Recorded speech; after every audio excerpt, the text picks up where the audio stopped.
निस दिन बरसत नयन हमारे, सदा रहत पावस ऋतु हम पर, जब ते श्याम सिधारे। वाह, कवि ने क्या कह डाला, यानी कि गोपियों की क्या हालत है। इन पंक्ति के माध्यम से कवि ने बताया कि निस दिन बरसत नयन हमारे, निस मतलब रात, दिन मतलब दिन, यानी कि रात दिन हमारे नयन बरस रहे हैं। सदा रहत पावस ऋतु हम पर, यानी कि ऐसा लगता है कि सदैव हमारे ही ऊपर ऋतुओं का ही समय चल रहा होता है। और ये हालत कब से हुई है, जब ते श्याम सिधारे, यानी कि जब श्री कृष्ण भगवान वृंदावन को छोड़कर मथुरा चले जाते हैं, तब से लेकर गोपियों की यही हालत रहती है कि निस दिन बरसत नयन हमारे, सदा रहत पावस ऋतु हम पर, जब ते श्याम सिधारे। जय हिंद, जय भारत, नमस्कार प्रिय साथियों, आप सभी का दीपक एजुकेशन प्रयागराज यूट्यूब चैनल पर स्वागत है। दोस्तों, आज विशेषण की ये तीसरी क्लास है। इससे पहले मैंने आपको बता दिया था कि विशेषण किसे कहते हैं, विशेष्य किसे कहते हैं, प्रविशेषण किसे कहते हैं, उद्देश्य विशेषण किसे कहते हैं, विधेय विशेषण किसे कहते हैं, व्यक्तिवाचक विशेषण किसे कहते हैं। इसके अलावा मैंने दूसरी क्लास में आपको बताने का प्रयास यह किया कि विशेषण के कितने भेद हैं, कामता प्रसाद गुरु के अनुसार कितने विशेषण के भेद हैं, काम और वासुदेव नंदन जी के अनुसार विशेषण के कितने भेद हैं, पृथ्वीनाथ पांडे के अनुसार विशेषण के कितने भेद हैं, समान रूप से विशेषण के कितने भेद हैं। तो हम लोगों ने देखा था कि समान रूप से विशेषण के चार भेद हैं। उनमें पहला है गुणवाचक विशेषण, दूसरा है संख्यावाचक विशेषण, तीसरा है परिमाणवाचक विशेषण और चौथा है सार्वनामिक विशेषण। तो पिछली क्लास में मैंने गुणवाचक विशेषण को बहुत ही बेहतरीन तरीका से समझाने का प्रयास किया था। उम्मीद है कि आपको बहुत ही अच्छे से समझ में आया होगा। आज की क्लास में हम लोग देखेंगे संख्यावाचक विशेषण। गुणवाचक विशेषण की अगर हम बात करें तो मैंने आपको बताया था, एक लाइन में अगर आप समझना चाहें तो मैंने आपको बताया था कि अगर कोई व्यक्ति है या वस्तु है या पशु है या पक्षी है या कोई भी प्राणी है या कोई स्थान है, उसका जो गुण होता है, जो दोष होता है, जो आकार होता है, जो रंग होता है, जो रूप होता है, जो अवस्था होता है, जो दिशा होता है, उसी को क्या कहते हैं, गुणवाचक विशेषण कहते हैं। अगर उस क्लास को आप नहीं देखे हैं तो जाकर वीडियो वाले ऑप्शन में आप उस क्लास को देख सकते हैं। बहुत ही बेहतरीन तरीके से मैंने मानचित्र के माध्यम से समझाने का प्रयास किया था। फिलहाल आज की क्लास में हम लोग देखेंगे दोस्तों, संख्यावाचक विशेषण किसे कहते हैं। आज बहुत ही डिटेल से इसे मैं आपको बताने का कार्य करूंगा और उम्मीद है कि आप लोगों को ये क्लास बहुत ही पसंद आते होंगे। आप लोग कमेंट बॉक्स में कमेंट जरूर लिया करें, लाइक सब्सक्राइब जरूर चैनल को कर दीजिएगा। आइए देखते हैं संख्यावाचक विशेषण किसे कहते हैं। तो सबसे पहली बात आपको ध्यान देना है, इसमें आपको दिख रही है संख्या। तो संख्या दिख रही, इसका मतलब इस विशेषण में संख्या तो जरूर आएगी, क्योंकि ये संख्या शब्द में ही दिख रहा है। तो देखिए, आपको ध्यान ये देना है कि संख्या दिखेगी, संख्या के बाद कोई ना कोई क्या रहेगी, संज्ञा रहेगी। और यह जो संज्ञा होगी वो कैसी होगी भैया, गणनीय होगी। कैसी होगी, गणनीय संज्ञा होगी। ये आपको ध्यान देना है। यानी कि जब किसी संज्ञा के पहले कोई संख्या आ जाए तो उसी को हम लोग क्या कहेंगे, संख्यावाचक विशेषण कहेंगे।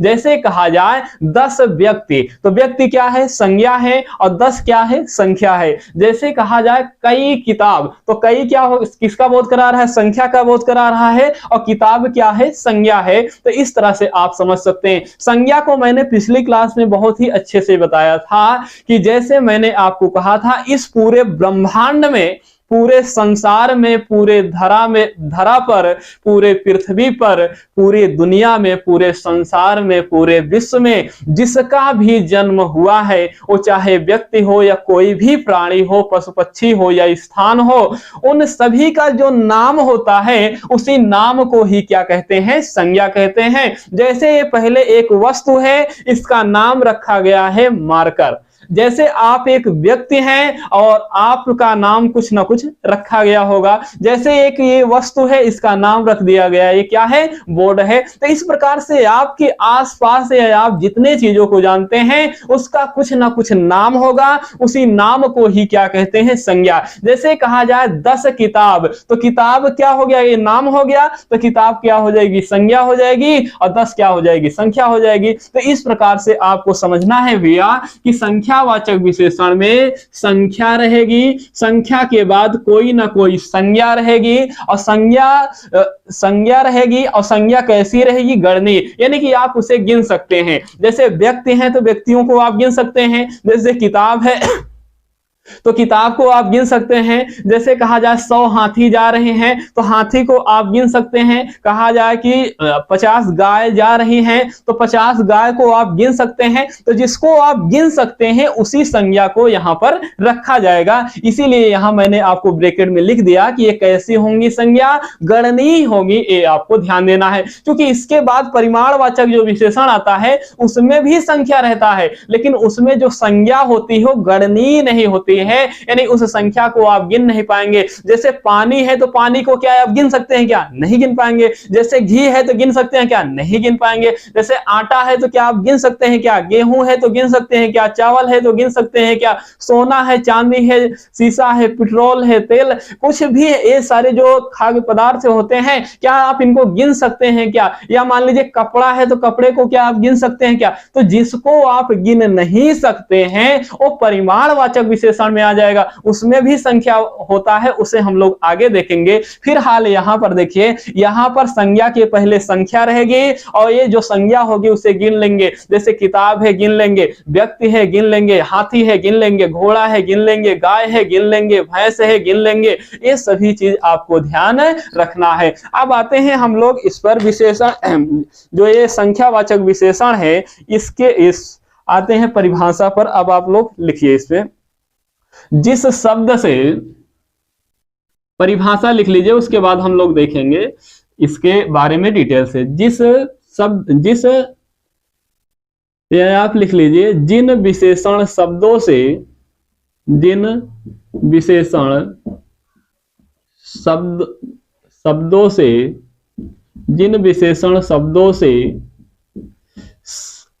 संज्ञा या सर्वनाम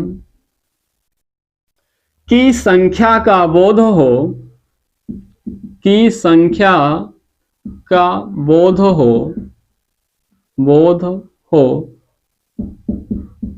तो उसे या उन्हें संख्यावाचक विशेषण कहते हैं।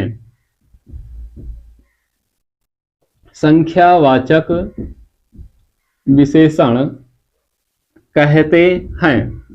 संख्यावाचक विशेषण कहते हैं। जैसे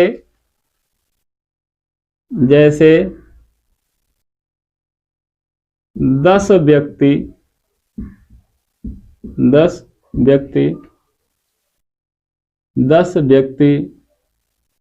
8 कलम या पेन,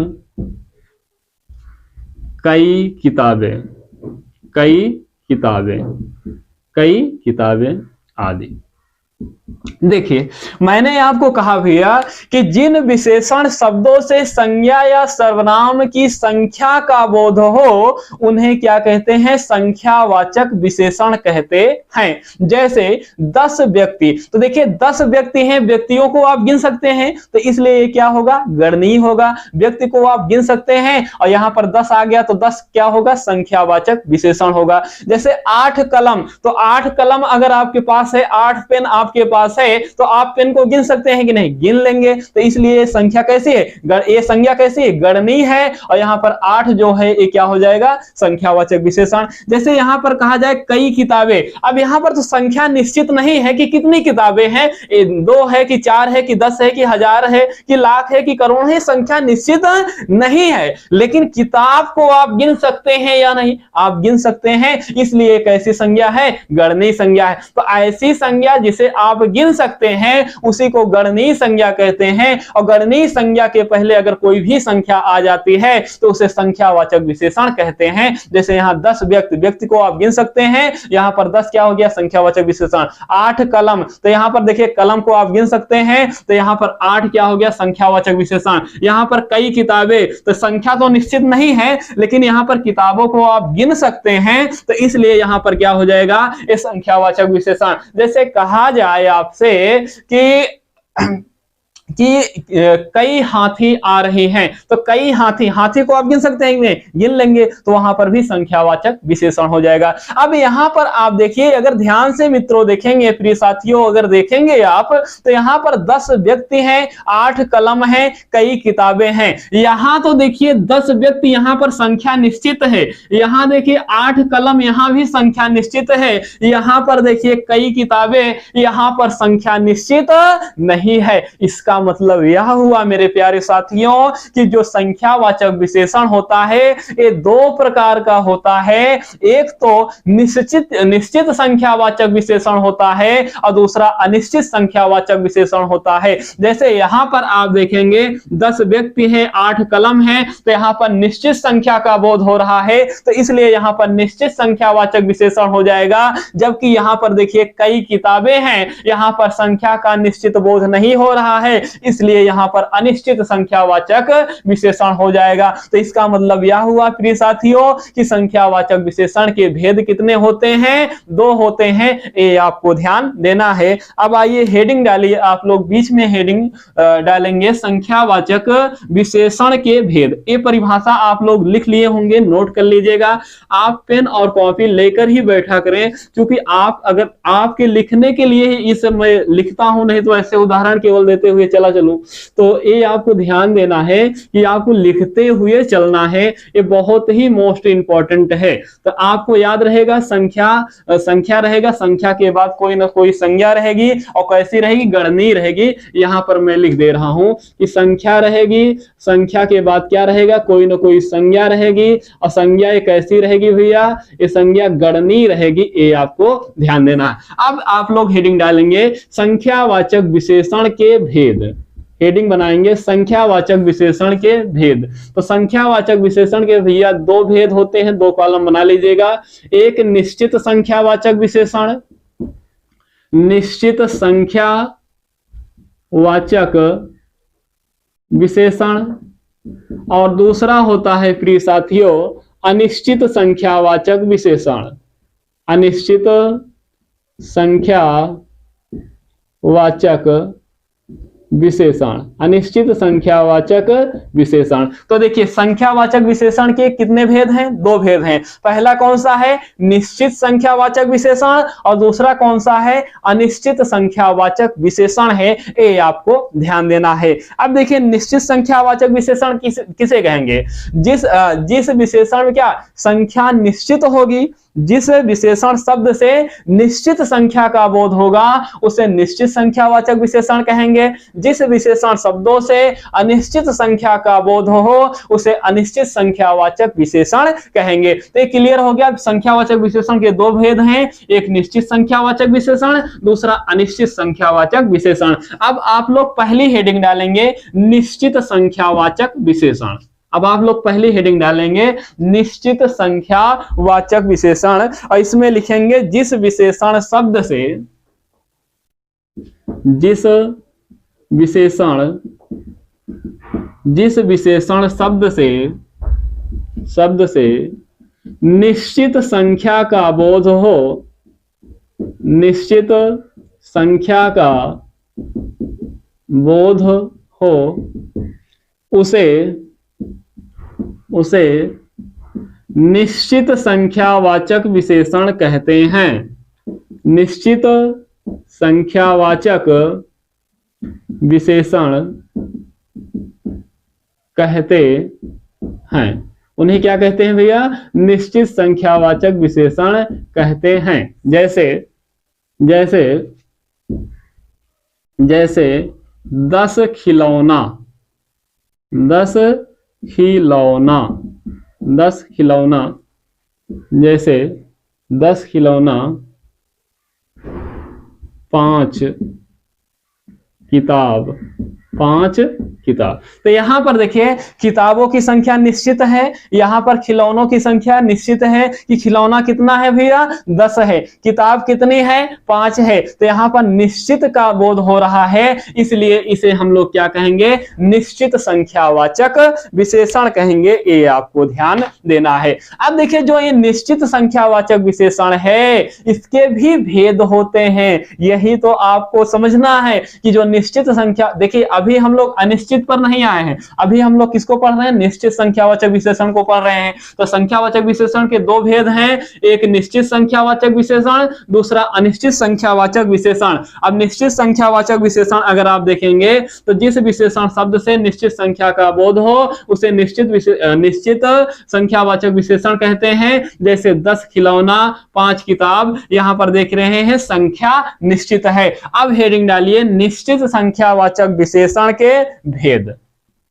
अब हेडिंग डालेंगे आप लोग निश्चित संख्यावाचक विशेषण के भेद। निश्चित संख्यावाचक विशेषण के भेद। निश्चित संख्यावाचक विशेषण के भेद। अब आप लोग हेडिंग डालेंगे निश्चित संख्यावाचक विशेषण के भेद, हेडिंग डालेंगे, डैश करके लिखेंगे इसके भेद कितने होते हैं? 5। कितने भेद होते हैं? 5। देखिए भेद पर भेद आ रहा है। संख्यावाचक विशेषण के दो भेद कौन कौन से? निश्चित संख्यावाचक विशेषण और अनिश्चित संख्यावाचक विशेषण। अब जो निश्चित संख्यावाचक विशेषण है उसके कितने भेद हैं? 5 भेद हैं। अब आपको मजा आने वाला है। इसमें सबसे पहला आप देखेंगे तो गणनावाचक विशेषण है। पहला कौन सा है? गणनावाचक विशेषण।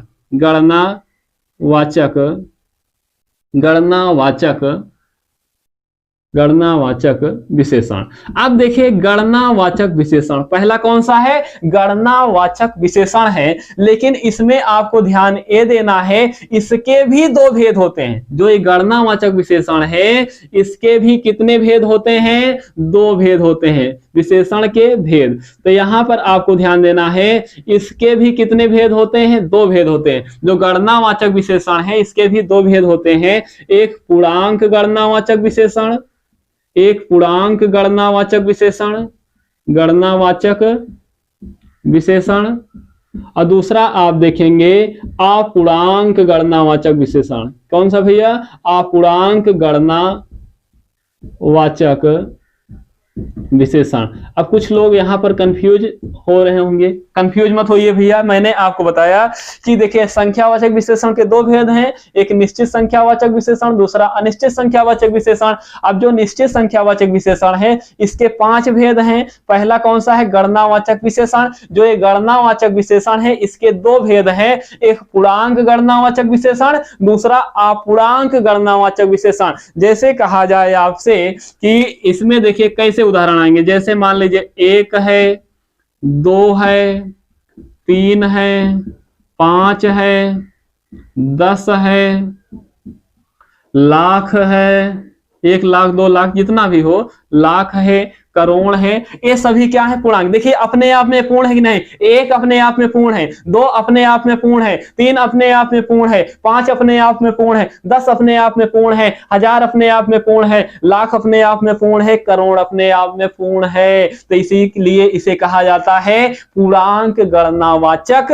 विशेषण कहते हैं। और दूसरा है अपूर्णांक गणनावाचक विशेषण। अपूर्णांक गणनावाचक विशेषण में आप देखेंगे जैसे होगा आधा, पौना, आधा, पौना, सवा, सवा, 1.5, 2.5, ये सभी क्या है, इस प्रकार से जो आएंगे ये क्या है, अपूर्णांक गणनावाचक विशेषण है। देखिए आधा ये पूरा है क्या, नहीं है। पौना ये भी पूरा नहीं है। सवा ये भी पूरा नहीं है। डेढ़ ये भी पूरा नहीं है। ढाई ये भी पूरा नहीं है। इसीलिए इस संख्या को क्या कहा जाता है, अपूर्णांक गणनावाचक विशेषण कहते हैं। उदाहरण से समझिएगा आप लोग, जैसे कहा जाए 2 बैल आ रहे हैं, 2 बैल आ रहे हैं, 2 बैल आ रहे हैं। यहां पर देखिए उदाहरण 2 बैल आ रहे हैं, और एक उदाहरण अपूर्णांक वाले में लिखिएगा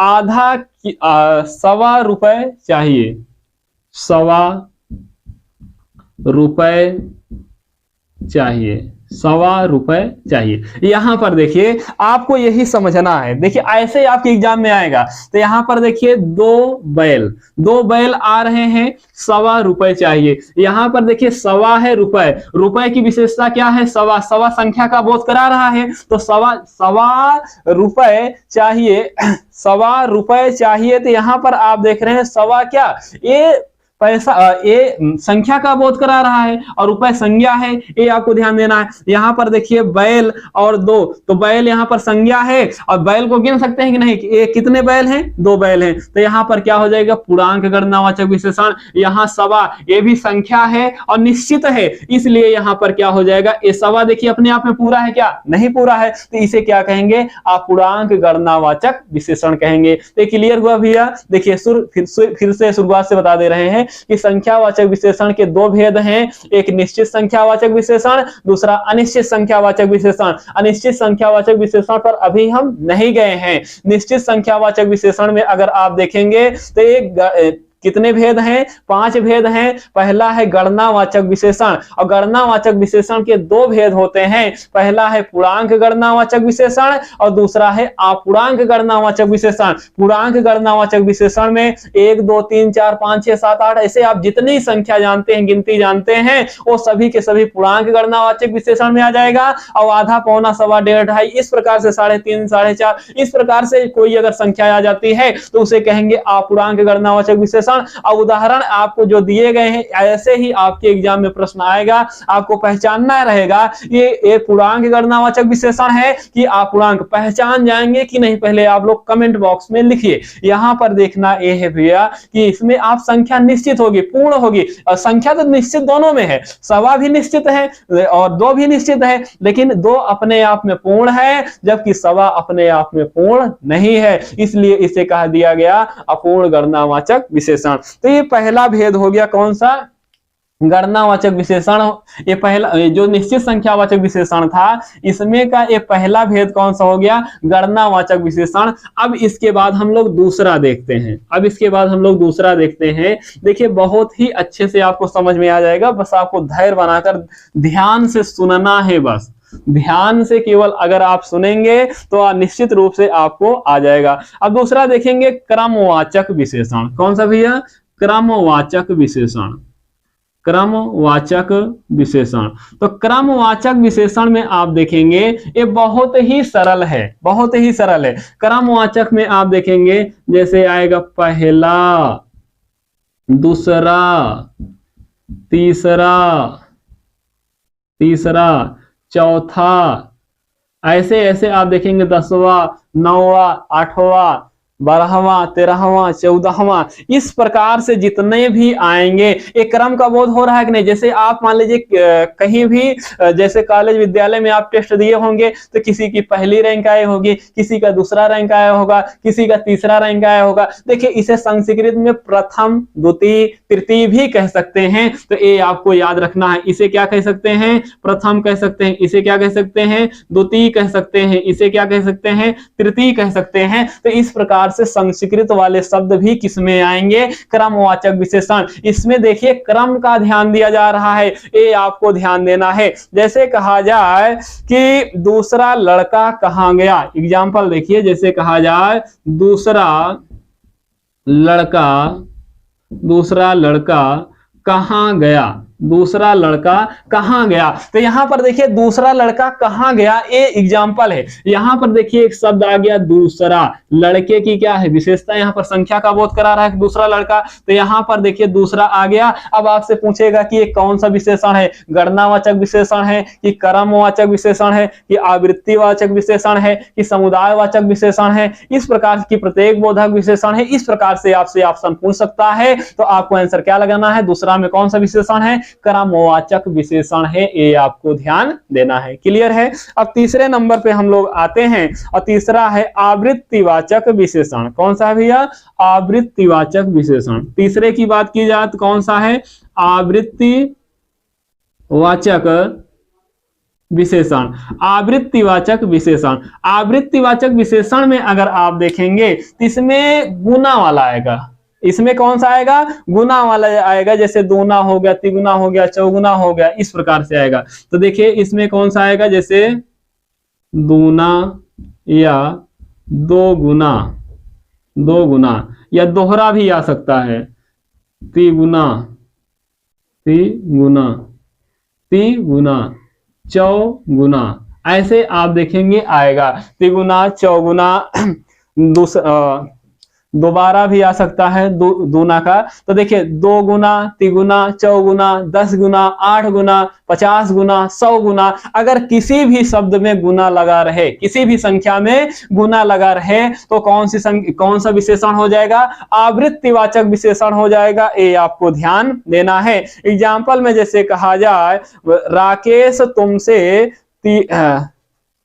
तिगुना काम करता है। जैसे कहा जाए, राकेश तुमसे तिगुना काम करता है। राकेश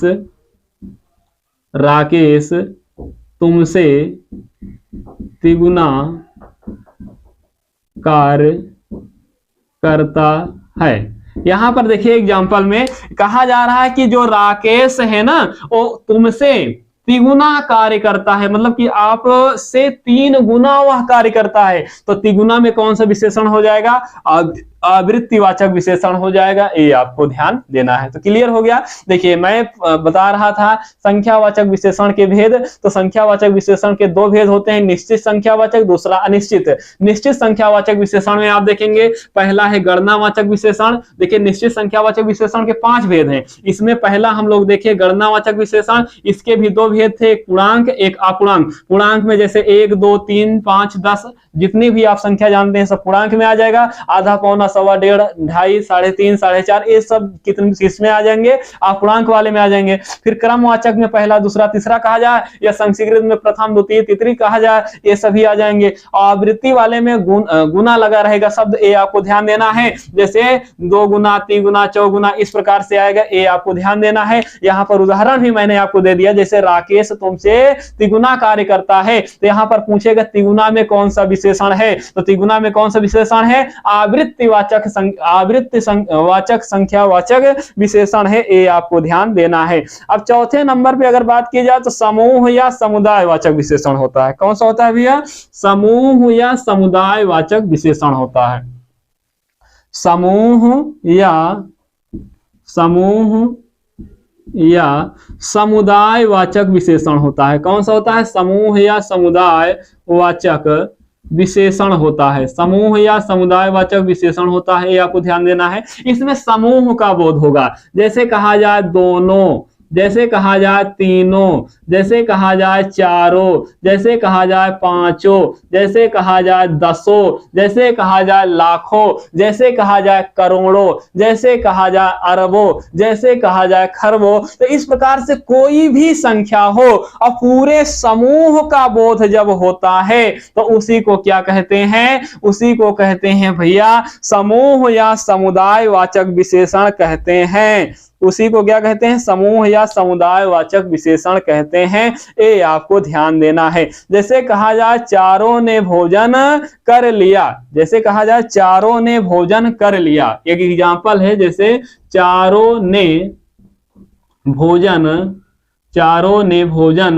कर लिया। जैसे मान लीजिए चार लोग बैठे हैं और कहा जाए कि चारों ने भोजन कर लिया, तो यहां पर देखिए पूरे समूह का बोध करा रहा है कि नहीं भैया, यहां पर देखिए पूरे समूह का बोध करा रहा है। चारों शब्द जो है यानी कि चारों लोगों की बात कर रहा है, तो यहां पर कौन सा विशेषण हो जाएगा, समूह या समुदाय वाचक विशेषण हो जाएगा। ये आपको ध्यान रखना है। अब पांचवा है, लास्ट है, कौन सा है भैया, प्रत्येक बोधक विशेषण। कौन सा है पांचवा, प्रत्येक बोधक विशेषण। इसे आप समझ लीजिए, फिर से एक बार रिवीजन करा देंगे। प्रत्येक वाचक विशेषण, प्रत्येक वाचक विशेषण या प्रत्येक बोधक भी कहते हैं, आपको ध्यान देना है। प्रत्येक वाचक विशेषण या प्रत्येक बोधक विशेषण, इसमें आप देखेंगे तो सभी का बोध होगा। जैसे हर एक हो गया, हर एक हो गया, प्रत्येक हो गया, एक एक हो गया, दो दो हो गया। जैसे कहा जाए हर एक, प्रत्येक, और जैसे कहा जाए प्रति, जैसे कहा जाए एक एक, मान लीजिए कोई आवृत्ति हो जाएगा तो इसमें आ जाएगा। जैसे कहा जाए दो दो, इसमें का कोई जितने विशेषण बताए हैं इसमें से अगर कोई शब्द दो बार आ जाएगा यानी कि योजक चिन्ह में, तो किसमें आ जाएगा, प्रत्येक वाचक विशेषण में आ जाएगा। ये आपको ध्यान देना है, ये आपको ध्यान देना। जैसे कहा जाए एक एक करके आओ, एक एक करके आओ। जैसे कहा जाए भैया कि उदाहरण के लिए एक एक करके आओ, एक एक करके आओ, तो यहां पर देख रहे हैं एक एक जो आया है इसे कहा जाएगा प्रत्येक बोधक विशेषण या प्रत्येक वाचक विशेषण कहा जाएगा। ये आपको ध्यान देना है। क्लियर है, याद रहेगा। फिर से एक बार देख लीजिए, मैंने आपको बताया भैया कि संख्यावाचक विशेषण किसे कहते हैं, जब संज्ञा के पहले संख्या का बोध होता है तो उसी को संख्यावाचक विशेषण कहते हैं। संख्यावाचक विशेषण के कितने भेद हैं, दो हैं। कौन कौन सा, एक निश्चित संख्यावाचक विशेषण, दूसरा अनिश्चित संख्यावाचक विशेषण। निश्चित संख्यावाचक विशेषण के 5 भेद होते हैं। इसमें पहला है कौन सा, गणनावाचक विशेषण, दूसरा है क्रमवाचक, तीसरा आवृत्ति, चौथा समूह, पांचवा कौन सा है, प्रत्येक वाचक या प्रत्येक बोधक विशेषण। अब इसमें देखेंगे आप, पहला गणनावाचक जो विशेषण है इसके भी कितने भेद होते हैं, 2 भेद होते हैं। पहला है पूर्णांक गणनावाचक, दूसरा है अपूर्णांक, यानी कि जहां पर संख्या पूर्ण हो वहां पर उसे पूर्णांक संख्यावाचक विशेषण कहेंगे, और जहां पर संख्या पूर्ण ना हो उसे क्या कहेंगे, अपूर्णांक गणनावाचक विशेषण कहेंगे। यहां देखिए पूर्णांक में जैसे 1 2 3 4 5 6 7 8 9 10 11 12 13 14 15 16 17 जितना आप जानते हैं सब इसी में आ जाएगा पूर्णांक। हिंदी वाली जितना गिनती जितनी आप जानते हैं सब के सब पूर्णांक में आ जाएंगे। उसके बाद आप देखेंगे आधा, पौना, सवा, 3, 3.5, अढ़ाई, ये सब जितने आप शब्द जानते हैं ये सभी के सभी अपूर्णांक में आ जाएंगे। उसके बाद क्रमवाचक में जैसे टेस्ट देते हैं तो टेस्ट में पहला स्थान आता है, दूसरा स्थान आता है, तीसरा स्थान आता है, तो एक क्रमवाचक हो जाएगा। उसके बाद आवृत्तिवाचक में आवृत्ति का अर्थ ही होता है गुना, तो गुना, आवृत्ति का तो अर्थ ही होता है ना गुना, तो यहां पर देखिए आवृत्ति में गुना शब्द लगा हुआ रहेगा। कौन शब्द लगा हुआ रहेगा, गुना शब्द इसमें लगा रहेगा। जैसे दूना, 2 गुना, 3 गुना, 4 गुना, 10 गुना, 20 गुना, 1000 गुना, लाख गुना, करोड़ गुना, अरब गुना, तो सब में गुना शब्द लगा रहेगा। तो उसी को हम लोग क्या कहेंगे, आवृत्तिवाचक कहेंगे। समूहवाचक या समुदायवाचक विशेषण किसे कहेंगे, तो इसमें देखिए सभी का बोध होगा, मतलब जितने लोगों को बात होगी वो सभी का, समुदाय का, पूरे समुदाय का बोध होगा। जैसे आप दोनों लोग यहाँ आइए, आप चारों लोग यहाँ आइए, आप चारों लोग चले जाइए, आप 10 लोग भाग जाइए। तो इस प्रकार से आप देखेंगे जो जहां पर संपूर्ण का बोध हो, पूरे समूह का बोध हो, उसे क्या कहेंगे, समूह या समुदायवाचक विशेषण। जैसे 2, 3, 4, 5, 8, 9, 10, लाखों, करोड़ों, सब इसी में आ जाएंगे। क्लियर है। फिर उसके बाद प्रत्येक वाचक विशेषण या इसी को प्रत्येक बोधक भी कहते हैं, ये आपको ध्यान देना है। जैसे हर एक, प्रत्येक, प्रति, एक एक, 2 2, इसमें से कोई अगर 2 बार आ जाएगी, जैसे एक देखिए इसमें आता है लेकिन एक के बाद फिर से एक आ गया, इसलिए इस किसमें आ जाएगा, प्रत्येक में आ जाएगा। 2 देखिए इसमें आता है पूर्णांकवाचक में, लेकिन 2 बार आ गया, इसलिए एक इसमें आ जाएगा प्रत्येक वाचक में। तो इसमें से कोई भी संख्या 2 बार अगर आएगा तो किसमें आ जाएगी, प्रत्येक बोधक में, प्रत्येक बोधक या प्रत्येक वाचक विशेषण में आ जाएगा। ये आपको ध्यान देना है। ये तो हो गया किसकी बात, निश्चित संख्यावाचक विशेषण की बात। अब देखिए अनिश्चित संख्यावाचक विशेषण किसे कहते हैं, इसमें मैंने आपको बताया भैया कि जहां पर निश्चित संख्या का बोध ना हो उसे क्या कहेंगे, अनिश्चित संख्यावाचक विशेषण कहेंगे। आप इसे भी ये तो नोट कर लिए होंगे, स्क्रीनशॉट ले लीजिएगा, लिख लीजिएगा अच्छे से। अब हेडिंग डालिए अनिश्चित संख्यावाचक विशेषण, उसे भी समझ लीजिए, 5 मिनट का समय लगेगा। अनिश्चित संख्यावाचक विशेषण आप लोग हेडिंग डालेंगे, अनिश्चित संख्या वाचक विशेषण। तो देखिए 5 भेद हैं, बहुत ज्यादा नहीं है, आप लोग परेशान मत होइए, आराम से 1-2 बार समझ लेंगे। नोट्स जो आप लिख रहे हैं उसको 1-2 बार पढ़ लेंगे तो आपको पूरी चीजें याद हो जाएंगी, आप थोड़ा सा इसको समझ सकते हैं। और ये बहुत हार्ड नहीं, बहुत ही सरल है। ये देखिए दूसरा कौन सा, अनिश्चित संख्यावाचक विशेषण। कौन सा है भैया, अनिश्चित संख्यावाचक विशेषण, अनिश्चित संख्या वाचक विशेषण, अनिश्चित संख्या वाचक विशेषण। ये किसे कहते हैं, तो जहां पर जिस विशेषण शब्द से, लिख लीजिए इसमें, जिस विशेषण शब्द से निश्चित संख्या का बोध ना हो, निश्चित संख्या का बोध ना हो, इसे ध्यान दीजिएगा, बोध निश्चित संख्या का बोध नहीं हो रहा है, आपको ध्यान देना है। जिस विशेषण शब्द से निश्चित संख्या का बोध ना हो उसे अनिश्चित संख्यावाचक विशेषण कहते हैं, उसे अनिश्चित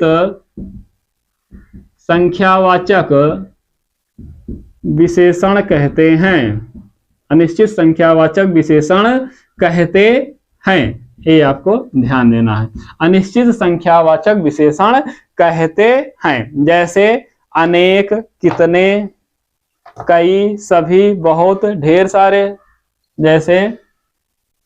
जैसे अनेक, जैसे उदाहरण लिखिए, अनेक, सभी। जैसे कहा जाए कई लोग आ रहे हैं, कई। जैसे अनेक, सभी, कई, बहुत, ढेर सारे, कुछ, बहुत, ढेर सारे, कुछ।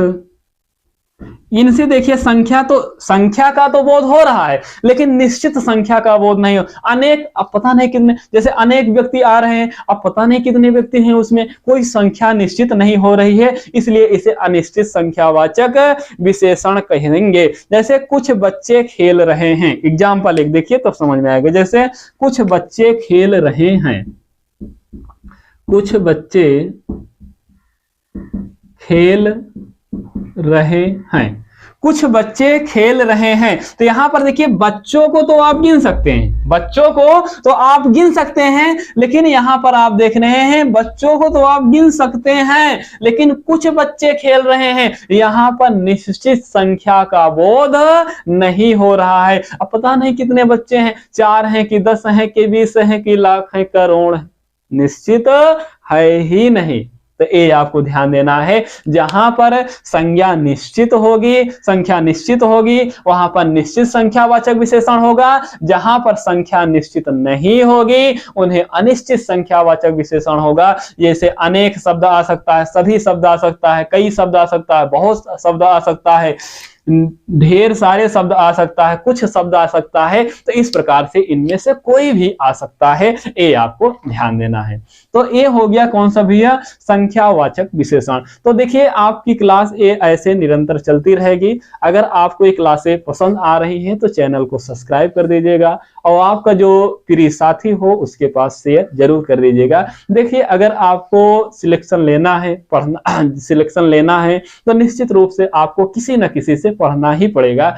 आप अपने से सारी चीजें समझ नहीं सकते हैं, हर किताब में यही चीजें लिखी हुई होती हैं, लेकिन एक आपको गाइडेंस की जरूरत पड़ती है। हम मानते हैं कि आप लोग समान अध्ययन का 140 में बहुत अधिकांश प्रश्न आप कर ले जाएंगे, लेकिन हिंदी का एक बहुत ही महत्वपूर्ण योगदान है, आपकी सिलेक्शन में ये भूमिका निभा सकता है, क्योंकि विशेषण नामक चैप्टर से आप देखेंगे 10 प्रश्न आता है। और सोचिए जिसका विशेषण नामक चैप्टर सही ना हो, 10 प्रश्न गड़बड़ हो जाएगा। और इसमें कुछ है नहीं, केवल आप ऐसे जितना बता रहे हैं इतना आप 2-3 बार, अभी 11 फरवरी का एग्जाम है, आज अभी आप देखेंगे आज 10 या 11 तारीख, 11 या 12 तारीख है, तो आप देखेंगे अभी काफी समय, 1 महीने का समय है। आप 3-4 बार अगर इस चैप्टर को अच्छे से लिख लेंगे और लिखने के बाद रिवीजन कर लेंगे तो एक भी प्रश्न गलत नहीं होगा, ये मैं दावे के साथ कह सकता हूं। क्योंकि पिछली बार मैंने देखा था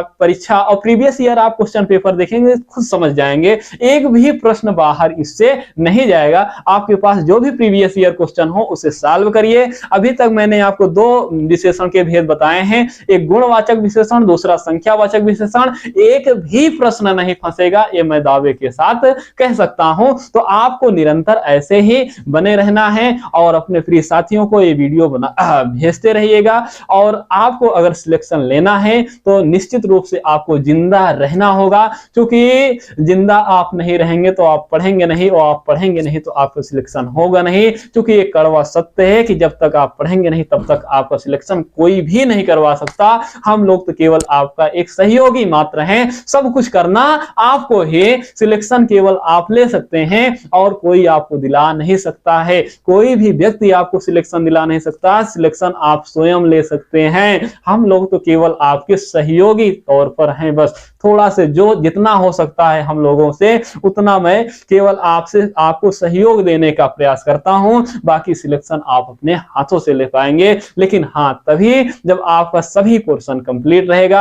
आप जीएस को भी हल्के में नहीं ले सकते हैं, आप हिंदी को भी हल्के में नहीं ले सकते हैं, जीएस को तो बिल्कुल हल्के में नहीं ले सकते हैं, क्योंकि वहां से 140 प्रश्न आरओ में आएगा, 60 प्रश्न हिंदी से आएगा। तो हिंदी को भी आप नकार नहीं सकते हैं, क्योंकि हिंदी आप देखेंगे हिंदी जीएस में एक दूसरे का जो कॉम्बिनेशन है, यहाँ पर आप देखेंगे उधर अगर क्वेश्चन टफ आ गया तो हिंदी में सरल आ जाएगा निश्चित रूप से, और हिंदी में अगर सरल आया तो जीएस में सरल, हिंदी में अगर कठिन आया तो जीएस में सरल आ जाएगा। तो दोनों एक दूसरे का पूरक हैं, तो सिलेक्शन में दोनों की भूमिका बराबर की है। इसलिए प्रिय साथियों, आप लोगों से मैं यही निवेदन करूंगा कि आप लोग अपने से ही चाहे पढ़िए, बस पढ़ते रहिए बस। तो आज के लिए इतना ही। थैंक यू, धन्यवाद, शुक्रिया।